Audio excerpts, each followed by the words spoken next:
Bem-vindo ao Flipper da Esquina.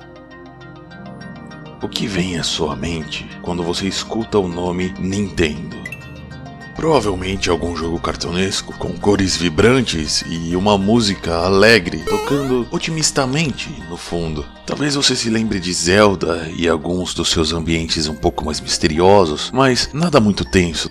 Afinal, até mesmo jogos com conceitos mais agressivos, como os tiroteios aéreos de Star Fox ou os terrestres de Splatoon, eles acabam conseguindo tratar de forma inofensiva, de forma confortável. A Nintendo sempre procura deixar seus jogadores confortáveis dentro dos seus mundos. E quando eu digo confortável, eu quero dizer no sentido de você sempre se sentir seguro, tanto pela ambientação quanto pelo desafio proposto. Nenhuma franquia da Nintendo se tornou relevante por deixar os jogadores tensos, por se sentirem oprimidos pelo ambiente, pelo desafio. Quem dirá, então, da prevalência de uma sensação de terror? Pois nenhuma franquia da Nintendo é assim, exceto por Metroid. Foi no ano de 2002 que meu irmão comprou um PlayStation 2. Mas ele não comprou o videogame com muitos jogos. E então, alguém teve a ideia de comprar alguma revista de videogame para dar uma olhada no que estava no mercado. Foi então que eu comprei a EGM Brasil número 1. Uma revista que teve um impacto muito grande na minha vida, mas essa é uma história para outro dia. Depois do meu irmão folhear um pouco a revista e anotar o nome de alguns jogos, ele voltou a jogar o seu PlayStation 2 e eu fiquei livre para explorar a revista. Mas, apesar do videogame novo e todo o hype que a família estava sentindo naquele momento, teve uma matéria em particular que me deixou fascinado, que nada tinha a ver com o PlayStation 2. Era uma lista dos 100 melhores jogos de todos os tempos.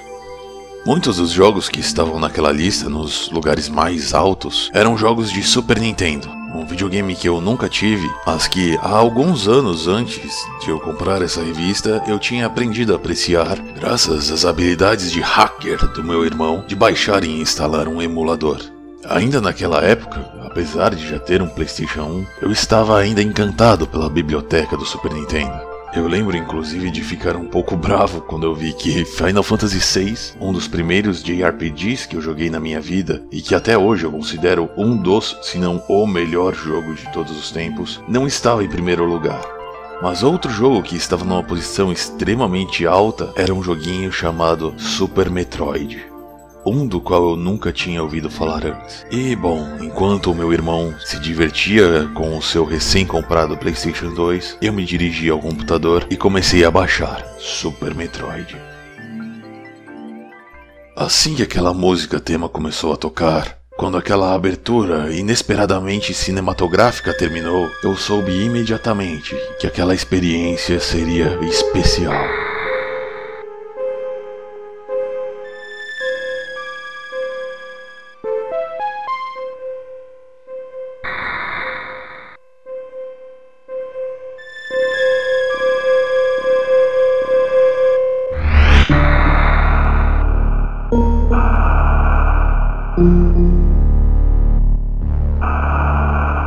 Super Metroid se inicia com uma cutscene que explica a situação básica da história. Apesar de eu ter terminado alguns RPGs naquela época, o meu inglês ainda era bem básico e não conseguia entender muita coisa. Ai, que burro, dá 0 pra ele. Mas apesar das longas linhas de diálogo, isso sequer foi necessário. A paisagem sonora daquela cena foi sozinha o suficiente para me puxar para dentro do mundo do jogo. A cena exibida era uma cena típica de um filme de terror espacial. E logo lá estava eu, controlando a caçadora de recompensas Samus Aran, investigando uma base espacial completamente abandonada. Esse vídeo introdutório, ele mostrou que existiam cientistas naquele local e que eles estavam fazendo experimentos com o último Metroid vivo. Essas criaturinhas flutuantes que você viu na thumb, que parecem águas vivas verdes e que possuem o poder de absorver um número infinito de qualquer tipo de energia. Energia elétrica ou até mesmo a energia vital de organismos vivos. Pelo ambiente, era óbvio que alguma coisa errada aconteceu ali. O game design dessa área é absolutamente genial para um jogo de 94. Ela serve não só para introduzir o jogador à atenção da franquia, como também aos controles do jogo. Samus funcionava diferente dos outros personagens de jogos daquela época. Ela podia pegar impulso e saltar pelas paredes, mirar em 8 direções, e até mesmo o modo como ela andava parecia ser um pouco mais preciso e menos frenético, mais cauteloso, algo que não era visto com tanta frequência na era 16 bits. E ali naquele ambiente abandonado, apesar da tensão, da música e da coloração do ambiente, você estava sozinho para conseguir aprender todas essas manobras que ela fazia enquanto navegava de forma segura, mas assustadoramente segura.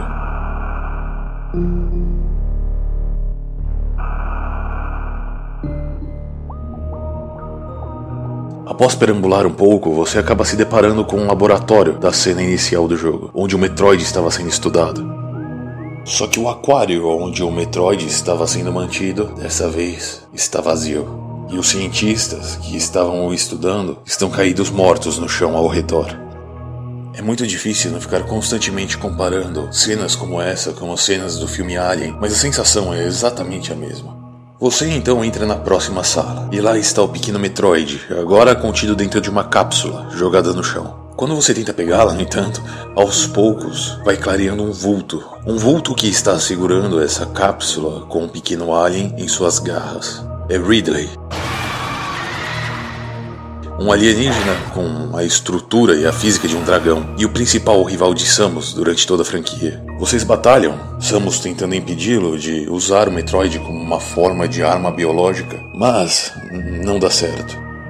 Ridley inevitavelmente ganha. Ele não só ganha, ele te destrói. Hoje, forçar o jogador a perder lutas pré-roteirizadas como essa, para dar ao jogador uma motivação própria, para ele ficar mais forte e então conquistar a sua vingança por ter sido humilhado por um personagem no começo do jogo, hoje isso é um clichê.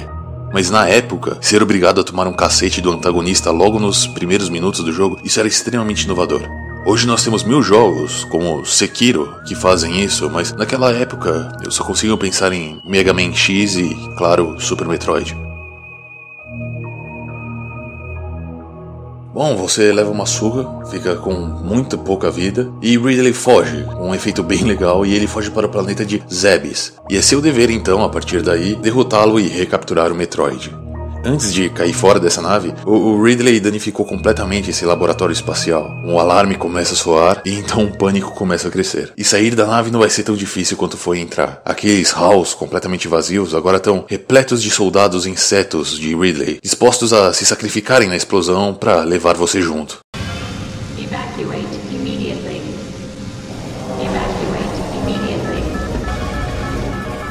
A tensão é grande e para algo que acontece tão no começo do jogo é relativamente bem difícil. Cedo ou tarde você acaba conseguindo e enfim você parte para o planeta em ruínas, Zebes, onde todo o resto do jogo se passa.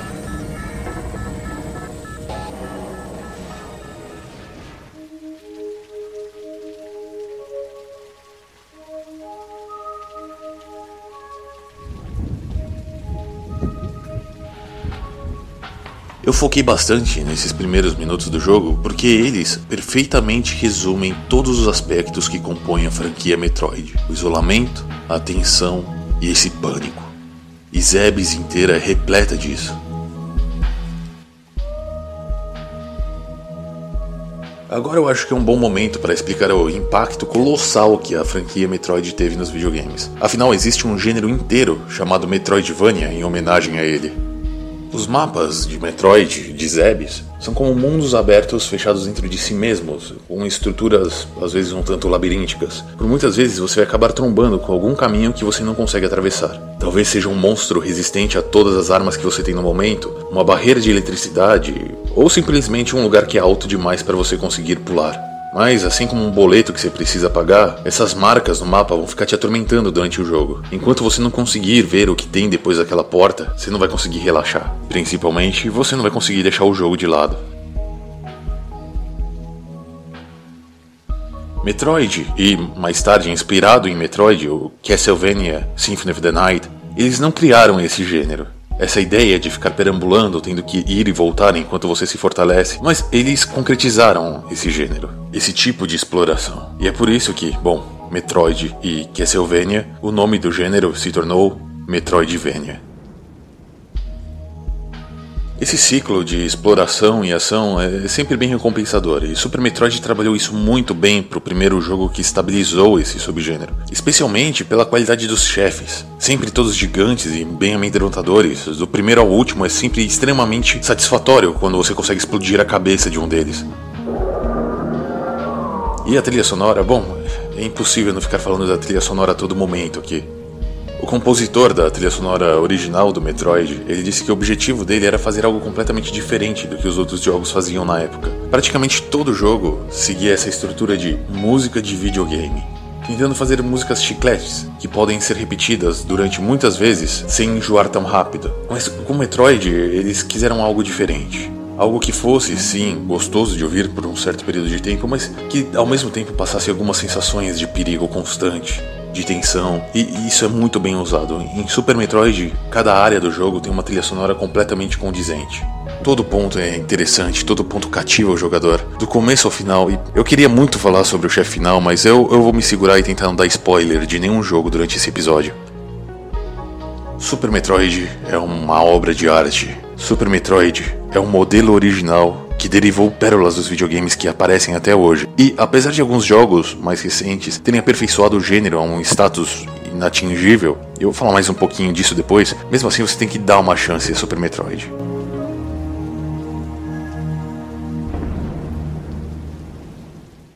Para aquele indiezinho pré-adolescente, eu fiquei extremamente impressionado. E é claro, eu fiquei sedento por mais experiências como aquela. E eu tive uma sorte tremenda.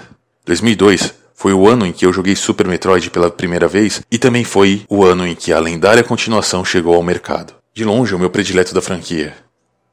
Metroid Prime. A era 32 e 64 bits foi uma era de experimentação, em que os desenvolvedores estavam desbravando a tradução dos jogos do 2D para o 3D. Inclusive, o terceiro episódio do Flipper da Esquina foi exatamente sobre os colectatons, ou coletonas, um gênero que surgiu dessa época, e o episódio inteiro é sobre ele. Assiste lá que eu acho que ficou bem legal.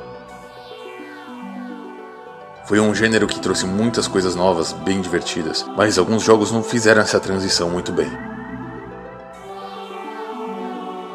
Castlevania de Nintendo 64 ou Bubsy 3D são concorrentes à pior encarnação do capeta na indústria dos videogames. Mas Metroid ficou fora desse período de transição. A Nintendo preferiu pular essa geração. A paciência, como muitas coisas na vida, recompensou. Metroid Prime aproveitou a maturidade do desenvolvimento dos jogos em 3D para trazer a franquia para o GameCube, e o resultado foi perfeito. Uma perfeita tradução de todas as características de Metroid. E para trazer ao ambiente 3D, a melhor ideia deles foi fazer Metroid Prime em primeira pessoa. Naquela época, uma grande maioria de jogadores achavam que isso ia transformar o Metroid em um jogo de primeira pessoa de tiro desmiolado, como tantos outros daquela época. Não que tenha nada errado com jogos desse tipo, mas isso não é Metroid. O medo de que isso ia acontecer e arruinar a franquia era enorme na época. Mas os desenvolvedores foram extremamente astutos. Se você parar pra pensar, esse é o caminho mais óbvio que tinha para se tomar.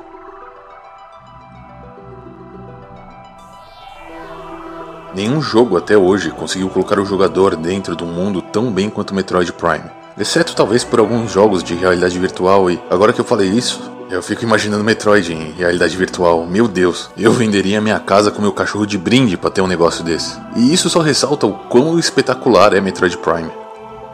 Essa proposta de colocar o jogador dentro do capacete de Samus, o jogador é constantemente lembrado que ele está dentro de um mundo hostil através daquele visor. Ele tinha alguns efeitos práticos óbvios de videogame. Ele mostrava sua quantidade de vida, a quantidade de mísseis e várias outras funções elementares para jogos de exploração, como o mapa que aparecia na sua frente. Mas ele também tinha algumas coisas bem criativas. Tinha um indicador de perigo, por exemplo, que apontava quando tinha um inimigo bem perto de você. Isso ajudava você a evitar ataques pelas costas, uma vez que a visão e a rotação da câmera não era tão rápido quanto um jogo focado em tiro. Você tinha também visões de raio-x e infravermelho, que permitiam, entre várias funções, fazer o jogador ver através das paredes, ou seguir cabos elétricos, coisas importantes para a resolução de quebra-cabeças. Isso sem falar dos efeitos estéticos, quando você olha para cima numa chuva e vê as gotas d'água caírem no visor e então ficarem escorrendo para baixo. A distorção elétrica que causa no visor quando você chega perto de uma fonte de energia muito grande, a gosma de insetos grudando na sua cara, as fumaças e vapores que deixam o vidro embaçado, o reflexo dos olhos de Samus quando ela olha diretamente para uma explosão muito perto dela, é um capricho imenso. E agora não consigo parar de pensar nesses efeitos em realidade virtual, ia ser simplesmente surreal.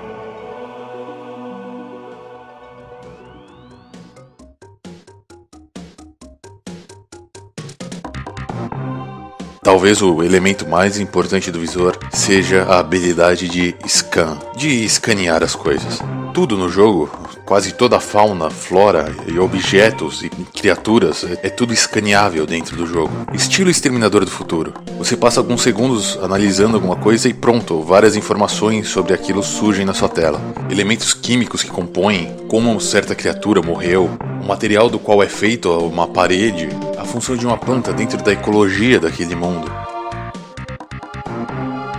Isso sem falar que é através dessas análises que você consegue entender a fundo a história e os detalhes do que aconteceu naquele planeta. Hoje, outra coisa que está muito na moda, graças principalmente a Dark Souls, é o estilo de narração ambiental, onde a história não é contada para você diretamente, ao menos não qualquer coisa que seja mais profunda do que o básico. Fica a cargo do jogador encontrar pistas para entender o que está acontecendo e montar a história dentro da sua cabeça. Dark Souls faz isso de uma forma incrível, Sekiro também, mas todos eles precisam agradecer a Metroid Prime. A jogabilidade de Metroid Prime é um nível de qualidade tão grande quanto todo o resto. A movimentação e mira funcionam perfeitamente dentro da proposta, não importa qual versão que você está jogando. Os chefes são tão memoráveis quanto os do seu antecessor, os ambientes também não ficam para trás e a trilha sonora ela consegue ser ainda melhor do que a de Super Metroid. A música do Menô te coloca perfeitamente nesse clima de expedição espacial fantástica. O tema de Phendrana Drifts é um dos temas que você consegue ouvir por mais tempo da história dos videogames. É extremamente agradável, gostoso de ouvir, ao mesmo tempo que mantém o clima de mistério.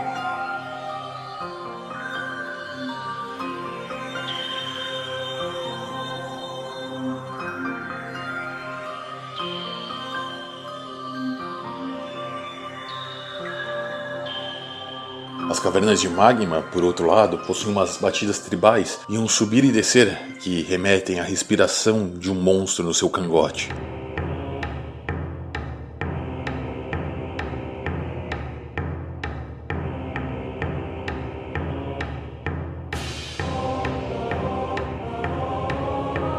É simplesmente genial e complementam perfeitamente o resto da obra.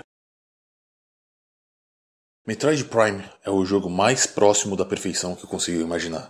Muitos jogos são bons porque eles conseguem cumprir a sua premissa, mas geralmente a premissa é algo que nós já vimos várias vezes antes, ou algo simplesmente legalzinho. Então, cumprir a premissa transformam eles em jogos legais. Mas Metroid Prime tem uma premissa incrível e a execução consegue ser melhor do que a premissa. Ele tem sim alguns erros, um ou outro, algumas coisas que eu gostaria que fossem diferentes, mas no geral, o pacote geral, Metroid Prime é um jogo perfeito. Pelo menos pra mim.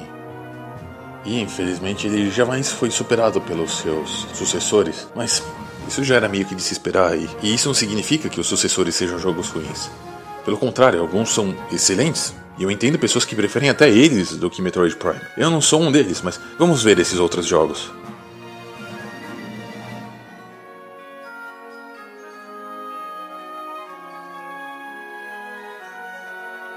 Metroid Fusion lançou na mesma época que Metroid Prime, só que ele foi lançado para o Game Boy Advance. E para mim, dos jogos 2D, Metroid Fusion é o melhor. A concorrência é brava, mas ele é o melhor. O maior diferencial de Fusion é a sua temática. O jogo inteiro se passa dentro de um laboratório espacial, que é dividido em diversos setores, e cada setor emula um tipo de ecossistema diferente. Ou seja, mais do que nunca, a premissa agora lembra bastante a premissa dos filmes Alien e de outros terrores espaciais. Só falta uma coisa, não é? Um monstro que você não consegue derrotar e que caça a protagonista de todos os jeitos possíveis. E Metroid Fusion tem isso também.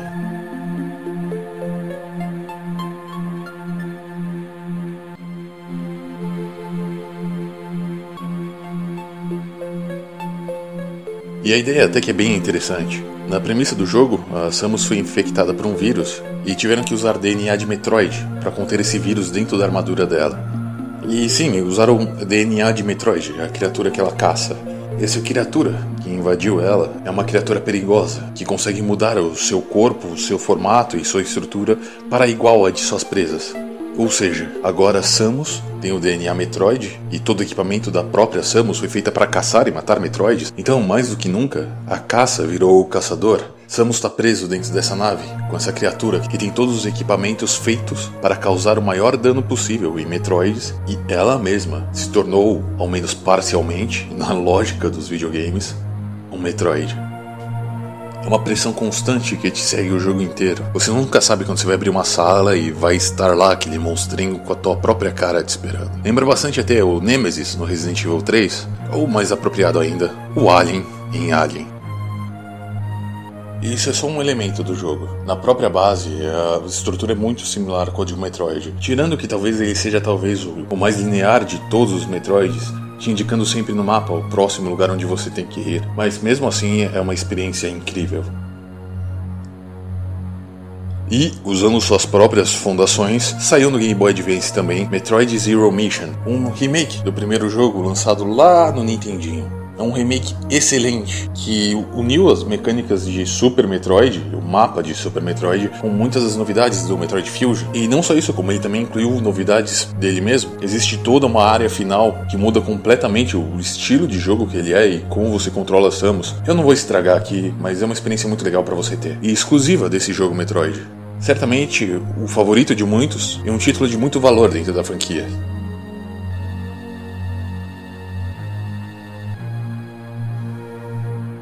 Prime em si teve duas continuações. A primeira foi Prime 2, o Echoes, que é bom, é muito bom, é excelente. Como se fosse um episódio filler de um anime. Mas é um filler de extrema qualidade, não aqueles fillers meia boca do Naruto. Echoes é praticamente o próprio Metroid Prime original, só que com um planeta diferente, com umas mecânicas de arma bem interessantes que também são diferentes. O problema é que o Prime original é um jogo perfeito, como eu já disse antes. E infelizmente as coisas novas que Metroid Prime Echoes traz, apesar de serem agradáveis, a grande maioria delas, acabam sendo um pouquinho inferiores ao que nós vimos no jogo original. Você não tem que subestimar o Echoes por conta dessas críticas. Ele é um clone feito pelas mesmas pessoas de um jogo incrível. Então ele também é um jogo incrível. Um jogo extremamente mais difícil também, vale a pena dizer. Se você gostou de Prime, mas achou ele um pouco fácil demais, então Echoes é tudo o que você queria. Já o terceiro Prime foi Corruption. O terceiro episódio e o final da saga Prime, ele mudou bastante coisa. Primeiramente, ele tem um foco enorme na história, ele expande vários conceitos apresentados nos outros jogos, e a jogabilidade tem muitos mais elementos de ação. Inclusive, a própria Samus, ela não tá mais sozinha, nem no sentido de que ela tá sozinha em um planeta, já que você fica zanzando dentre vários planetas, como também a ausência de outras pessoas para ficarem conversando com ela. Existem vários personagens e conversas ao longo do jogo inteiro. Eu respeito eles terem mudado bastante a fórmula, já que repetir novamente como o Echoes foi uma repetição do primeiro, aí já não ia cair mais tão bem assim. O gameplay da série Prime simplesmente não foi pensado para uma ação tão frenética quanto a de Prime 3. Mesmo utilizando os controles do Wii dessa vez ao invés dos de GameCube, comparado a outros FPS, ele simplesmente não consegue competir. E os mundos, tanto no quesito do level design quanto na sua própria estética, eles não são tão bons quanto os outros dois. Outra pequena falha do jogo é que ele parece exigir que o jogador se importe com alguns personagens que simplesmente não houve tempo suficiente para você criar uma relação com eles. Mas tirando esses pontinhos, é uma conclusão bem satisfatória. E querendo ou não, ele ainda traz vários dos elementos que transformaram os Prime numa série tão elogiada. É um ótimo jogo. Não tanto quanto o Prime original, mas pouca coisa é. Por muito tempo o Metroid foi intocável, mas tiveram algumas bolas fora. Dos erros, Metroid Prime Hunters é o mais inofensivo, se é que é realmente um erro. É um jogo que foi desenvolvido para o Nintendo DS, e ele tem um horrível modo single player. Mas o multiplayer é bem decente, especialmente para um portátil daquela época. Sim, você ouviu certo, multiplayer. A jogabilidade era bem estranha, você tinha que segurar o console de uma forma tão torta que até o dedinho era requerido para você conseguir jogar ele. era simplesmente terrível, mas uma vez que você conseguiu se adaptar, o tiroteio multiplayer era muito legal. Parecia um Quake misturado com um Team Fortress, com vários personagens diferentes, com poderes diferentes, era muito divertido. E as próprias arenas de multiplayer, apesar de serem bem pequenas, eram muito bem boladas. Até hoje acho que são um dos mapas mais legais de multiplayer para FPS.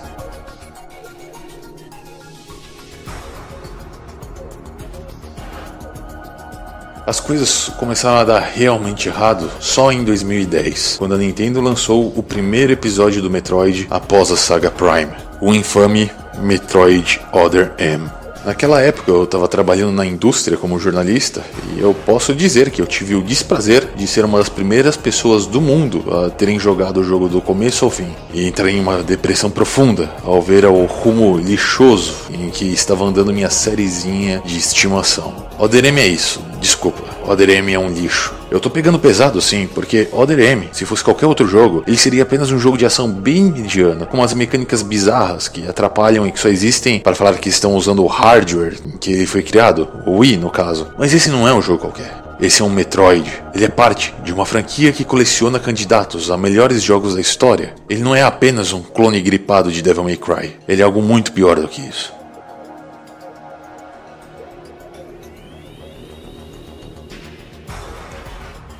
A história da franquia Metroid não é lá tão maravilhosa. Ela possui conceitos legais, principalmente em Corruption, mas muitas vezes são apenas desculpas para você ficar no planeta sozinho ou podem ser tratados como episódios isolados.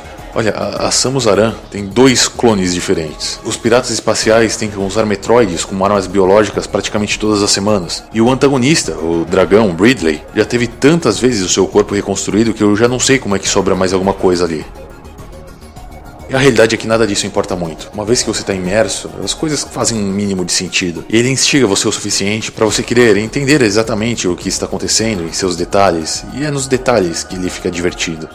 E mesmo em uma série cuja história principal não importa tanto assim, Other M conseguiu se destacar por ter uma péssima história. E o pior é que o conceito em si até que era legalzinho. Se você ver o trailer live action que saiu com uma atriz de verdade interpretando a Samus, é um trailer bem curtinho, procura aí, ele é sensacional. O trailer mostra a infância traumática de Samus, com Ridley matando os pais dela na frente dela, e até uma recriação do final de Super Metroid. É bem legal, mas tudo isso é abandonado dentro do jogo, a favor de uma trama confusa, e eu digo confusa no estilo Kingdom Hearts.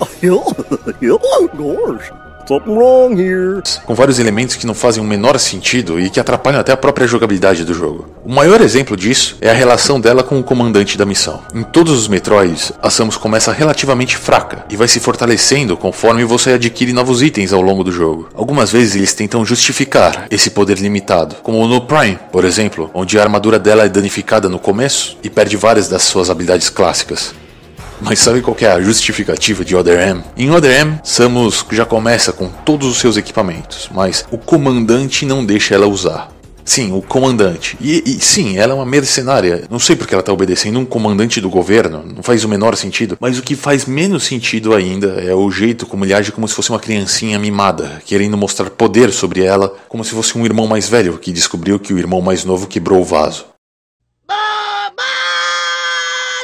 Por exemplo, Samus tem que passar alguns minutos sofrendo queimaduras de 3º grau até que o comandante permita que ela ative as propriedades de isolamento térmico da armadura. É uma ideia tão idiota que exemplifica perfeitamente o que Metroid M representa para os fãs da franquia. Other M foi um Metroid tão ruim que deixou a franquia dormindo durante 7 anos.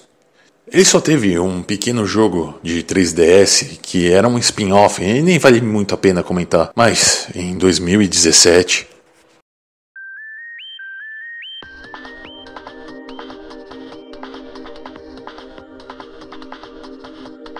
Metroid Samus Returns foi lançado em 2017 para o Nintendo 3DS e é um remake do segundo Metroid já criado, lá no Game Boy em 1991. E infelizmente, eu tenho que confessar que eu não gostei desse jogo.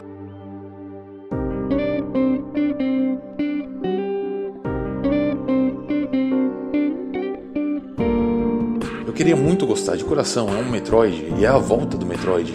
Queria mesmo, mas não deu. E eu tenho minhas suspeitas do motivo. O principal motivo é meio egoísta, de certa forma, que é a evolução do gênero Metroidvania ao longo desses anos de hiato do Metroid.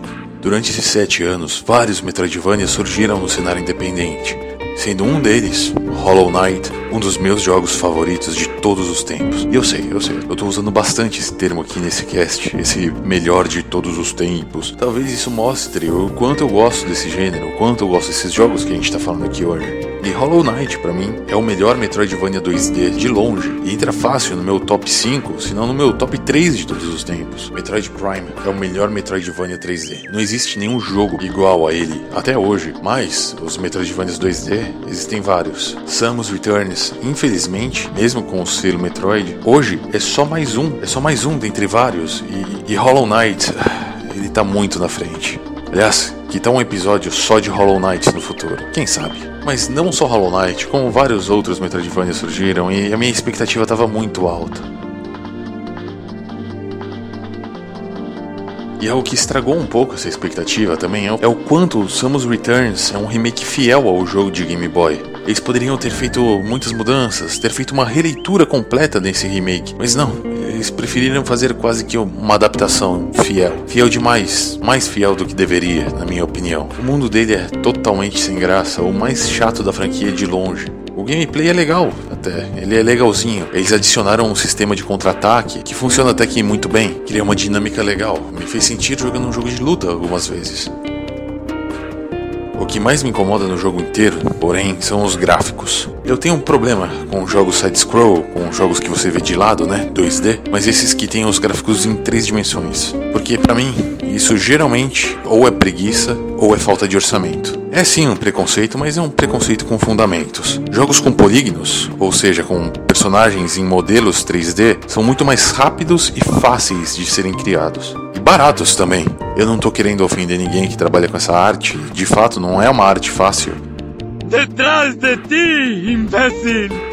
E é possível sim criar coisas belíssimas nela, mas não é a regra, não é o que a gente vê geralmente.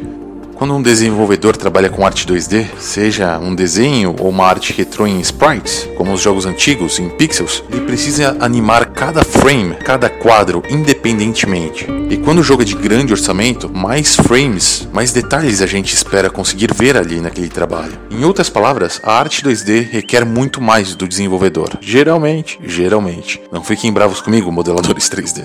Agárrenlo! Mas criar 1 milhão de animações independentes para todos os visuais do jogo, isso realmente dá muito trabalho. E se por um lado é trabalhoso, por outro você tem um controle muito maior sobre a visão artística do projeto. Você tem que trabalhar em cada quadro, e quando você está desenhando ele, você está trabalhando em uma obra isolada, tendo todo o foco que você quiser para dar personalidade.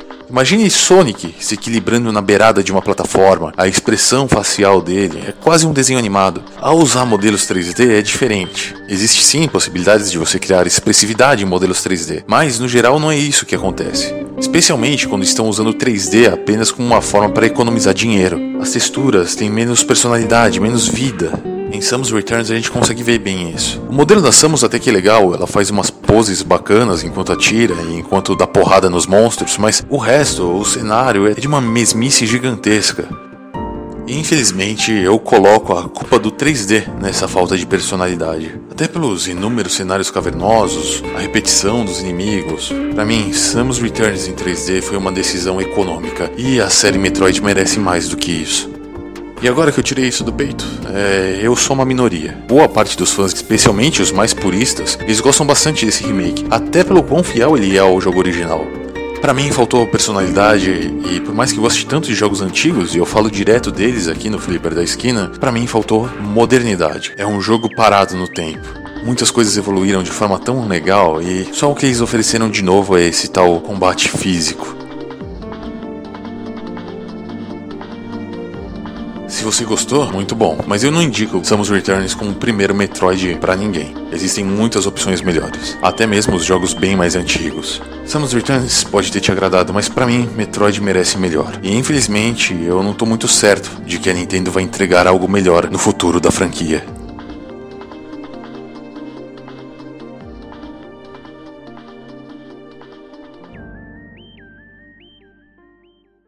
Na E3 de 2017, a Nintendo apresentou um trailer de 42 segundos que exibia misteriosamente um número 4 se formando dentre astros no espaço, Metroid Prime 4. Não, eu não quero. Simplesmente não. Porque Metroid Prime é a saga que se passa em torno da entidade / elemento químico Phazon. A história inteira do jogo é sobre esse tal Phazon e de como ele está contaminando a galáxia. Metroid Prime 3 Corruption terminou essa história. Ponto final. Eu assumo, eu me arrepiei quando escutei aquelas partículas de som clássicos da franquia tocando enquanto o logo se formava e a trilha sonora de Metroid Prime começava a tocar.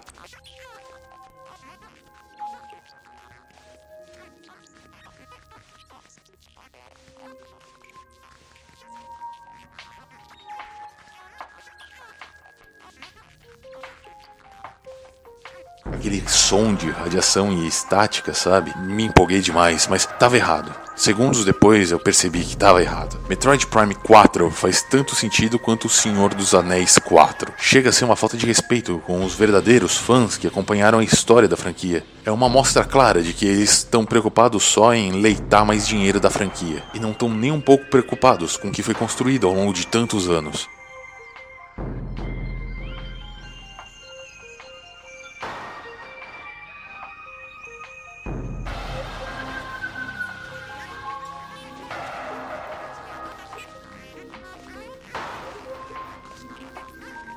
Mas eu confesso, tá bom, aqui sim eu posso estar exagerando bastante. Pode ser apenas um título. Esse Prime ali pode ser apenas uma referência de que o visual vai ser em primeira pessoa novamente. Se for isso, aí eu até consigo perdoar. Só não tragam de volta quem já morreu na história. Não tem motivo nenhum pra isso. De qualquer forma, o nome pode até não ser mais esse, já que o jogo em si já não é o mesmo. Em janeiro de 2019, a Nintendo revelou que o projeto Metroid Prime 4 foi jogado na lata de lixo e que o desenvolvimento do jogo estava recomeçando, do zero. O que pra mim foi uma notícia excelente. Como diz a lenda Shigeru Miyamoto, um jogo atrasado é eventualmente bom. Um jogo feito com pressa é pra sempre ruim. Eu quero um novo Metroid, mas um Metroid de verdade, que respeite a franquia, que avance ela como o Prime avançou. E eu não me importo se isso aconteça só em 2043 ou sei lá, depois de lançarem Cyberpunk. Eu só quero que ele seja um jogo que mereça o nome que tem. E o fato de que a Nintendo está disposta a jogar fora o investimento no desenvolvimento do jogo, que com certeza não foi barato durante tanto tempo, pelo menos um ano pelo que a gente sabe, só isso já merece aplausos da minha parte.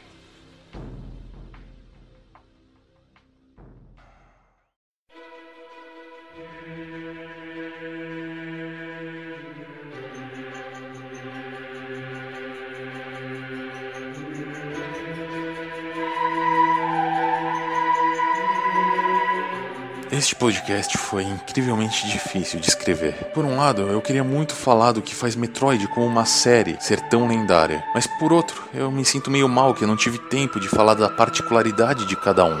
Do terror crescente, da bizarrice que é o chefe Nightmare em Metroid Fusion.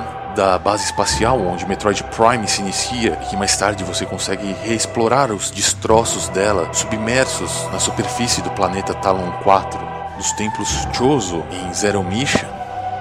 Metroid é uma franquia especial porque ela captura sua atenção e imaginação, te deixa tenso, mas enfim satisfeito, e cria momentos como esses. Momentos que foram cultivados com um tanto esmero. É aquele tipo de experiência que parece de certa forma até individual, algo que aconteceu com você. E Metroid pra mim é isso. Um jogo de imersão. Um jogo pra você tirar a atenção daquele seu chefe chato da cabeça, de esquecer a briga com a namorada, de deixar os boletos atrasados pra lá, só sentar, ligar o seu Metroid e esquecer da vida. E se preocupar em explorar e sobreviver.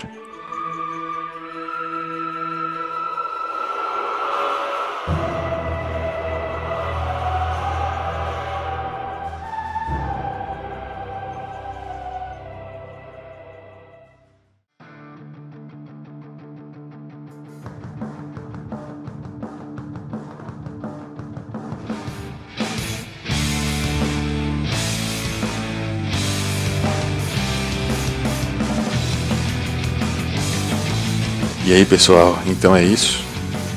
Muito obrigado por vocês terem esperado tanto tempo para o lançamento desse episódio. Eu sei que demorou muito mais do que eu gostaria. Espero que isso não aconteça mais, que eu consiga continuar produzindo episódios na mesma frequência que eu estava antes.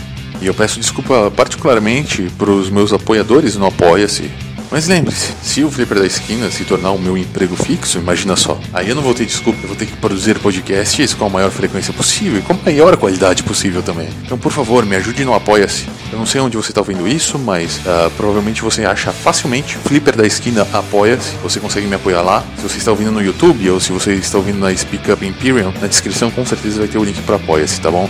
Não importa o quanto você doar, você vai ter acesso ao Discord do Flipper da Esquina, onde a gente está tentando montar uma comunidadezinha para jogar junto, algo bem legal, trocar uma ideia. Lá eu posto coisas da produção do Flipper da Esquina também. E se você doar R$15, você pode ajudar na votação que decide qual que é o tema do próximo podcast. E não só isso, o mais importante, doando, não importa o valor, você vai estar ajudando o Flipper da Esquina a manter as luzes acesas. E isso eu agradeço de coração. Talvez você esteja ouvindo isso na Shockwave Radio, uma rádio muito legal que surgiu aí nos últimos tempos. Se você não estiver ouvindo na Shockwave, eu sugiro que você escute. Procura aí Shockwave Radio, rádio. Tem aplicativo para o Android, mas se você quiser ouvir no computador, é só escrever aí no Google que você vai achar o link e pode escutar. E se você já estiver escutando na Shockwave, talvez você se interesse em assinar o canal do YouTube. Só procurar Flipper da Esquina e lá eu vou postar alguns conteúdos exclusivos em vídeo também. Por favor, siga o Flipper da Esquina no Twitter, porque lá eu posto curiosidades e arte conceitual de jogos com uma certa frequência, além de fazer alguns outros posts. Então, tem muito conteúdo por lá também. Muito obrigado por tudo e nunca se esqueça que as portas do Flipper vão estar sempre abertas.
Come on!